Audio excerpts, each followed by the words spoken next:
सरायकेला खरसा जिले के आदितपुर थाना अंतर्गत वार्ड नंबर 15 के मांझी टोला अम्बेडकर नगर स्थित पानी टंकी के समीप बीती रात चोरों ने एक घर को निशाना बनाया और 2 अलमारियों को तोड़कर उसमें रखे लाखों के गहने और करीब 57,000 नकदी के अलावा कई कीमती सामानों की चोरी कर ली। बताया जाता है कि गृह स्वामी कहीं बाहर गए हुए थे।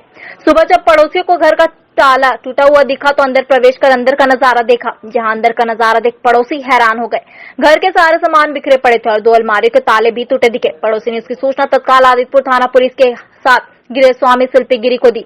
सूचना मिलने पर पहुंचे गृह स्वामी शिल्पी गिरी ने बताया कि बीती रात वे अपनी बहन के घर गई थी। सुबह पड़ोसी ने घर में चोरी की सूचना दी। मौके पर पहुंचने पर घर के अलमारी को ताला टूटा पाया और उनमें रखे नकदी भी गायब मिले। फिलहाल आदितपुर थाना पुलिस मौके पर पहुंच जांच में जुट गई है। बताया जाता है कि जिस जगह चोरी की घटना हुई वह रात के वक्त काफी अंधेरा रहता है। चोरों ने उसी अंधेरे का फायदा उठाकर इस घटना को अंजाम दिया। घर में भी आए थे, फिर लॉक करके चले गए थे। रात भर कोई नहीं था, बाहर वाला सबको बोल रहा है कि रात को 3 बजे से लाइट जल रहा है। आज सुबह बस्ती वाला फोन किया तो पता चला गेट खुला हुआ था। कितने का चोरी हुआ और क्या क्या सामान? उसमें सोना का हाथ कान का था, बच्चा लोग का कान का और कैश 6-7 हज़ार रुपये था। अपने विधानसभा क्षेत्र के सौंदर्यकरण और विकास के लिए कवायद शुरू कर दी है, जिसको लेकर आज मंत्री ने पूर्वी सिंहभूम जिला प्रशासन और कॉर्पोरेट जगत के साथ जमशेदपुर परिसदन में बैठक की। इस बैठक में जिले के उपायुक्त अंचल अधिकारी जेएनएससी, एमएनएससी, टाटा स्टील और जुस्को के अधिकारी मौजूद थे, जिसमें मानगो से लेकर दलमा जाने के लिए एक नई सड़क का निर्माण किया जाएगा। मानगो से डिमला के बीच दोनों सड़कों के मध्य में सौंदर्यकरण के साथ वहां बसे दुकानदारों को बिना हटाए उन्हें बेहतर दुकान बनाकर देने का निर्णय लिया है। वही लोगों के स्वास्थ्य का ख्याल रखते हुए जॉगिंग पथ और बैठने की व्यवस्था की जाएगी। उन्होंने यह भी जानकारी देते हुए बताया कि इसके अलावा शहर में वेडिंग जोन बनाने की प्रक्रिया में भी तेजी लाई जाएगी। पिछले 1.5 वर्षों में जितने भी कार्य कोरोना की वजह से पूरी नहीं की जा सके, उन सभी कार्यों में तेजी लाते हुए संपन्न की जाएगी। बैठक के बाद मंत्री बन्ना गुप्ता ने जिला प्रशासन के अधिकारियों के साथ अपने विधानसभा क्षेत्र का दौरा किए जाने वाले कार्य को लेकर निरीक्षण किया। वहीं उन्होंने कोरोना के तीसरे वेव को लेकर की जा रही तैयारी के बारे में भी बताया। सरकार इसको लेकर पूरी तरह से सजग है और अस्पतालों में इसकी तैयारी शुरू कर दी है। उन्होंने आशा व्यक्त करते हुए कहा कि जिस तरह से कोरोना की दूसरे लहर पर अंकुश लगाने में सफलता पाई है, वैसे ही तीसरी लहर पर भी अंकुश लगाने में सफलता पाएंगे। विशेष करके मानगो को हम और कैसे बढ़िया और बेहतर यातायात व्यवस्था चुस्त दुरुस्त करें और कुछ नए रोड सबको बनाने की बात है।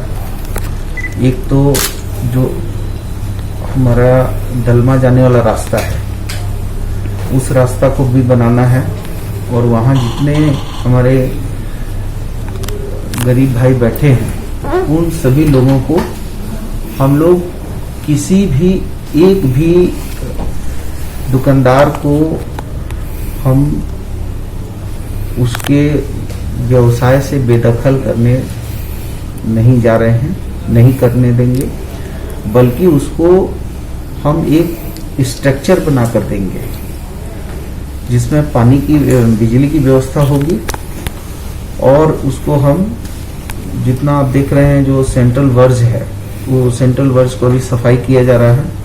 सफाई करके उसमें हम लोग आम लोगों को घूमने के लिए ट्रैक बनाएंगे, ओपन जिम बनाएंगे और उसको साफ सुथरा करेंगे, बैठने का बनाएंगे, कुछ गार्डनिंग करेंगे ताकि जितने लोग हैं वो अपना शारीरिक स्वास्थ्य का लाभ ले लें और फिर जितने ये गरीब दुकानदार बसे हुए हैं इन दुकानदारों को हम उनको बढ़िया दुकान बना के देंगे ताकि जो है उनको व्यवस्थित कर देंगे और सरकार की तरफ से हम उनको दुकान भी देंगे।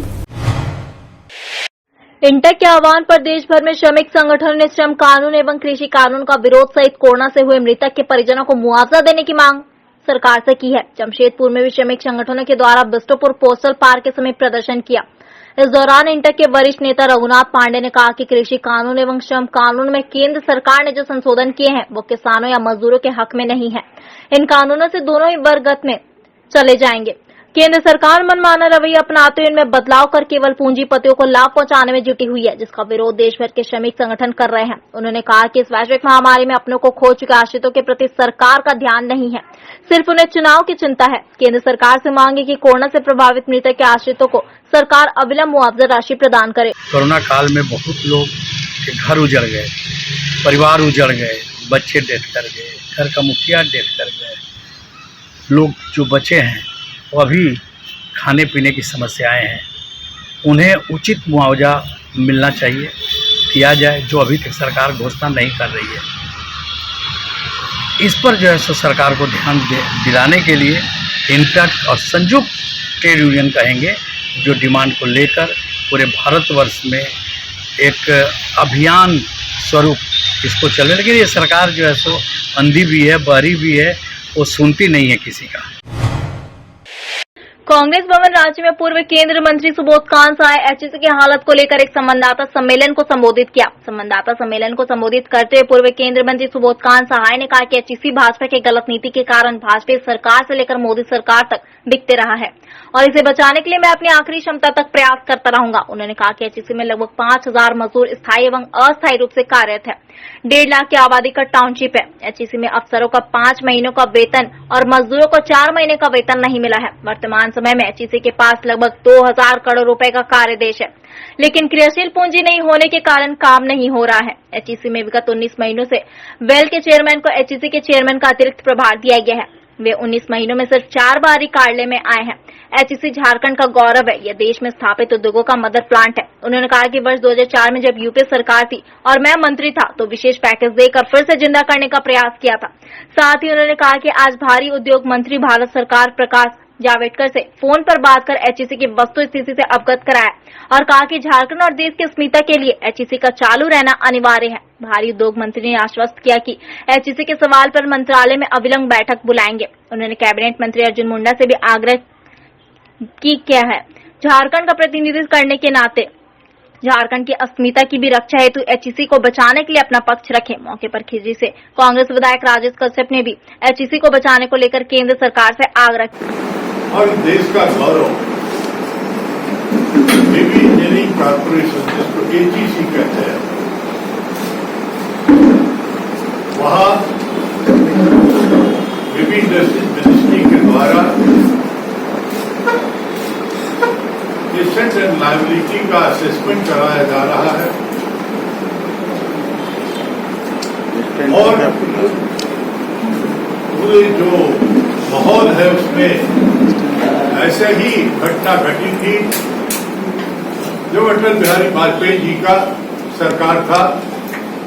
हर फ्लोर शॉप से उसका क्या असेसमेंट है किया जा रहा है और ये बंदी के तरफ एक पहला कदम के तौर पे माना जाता है।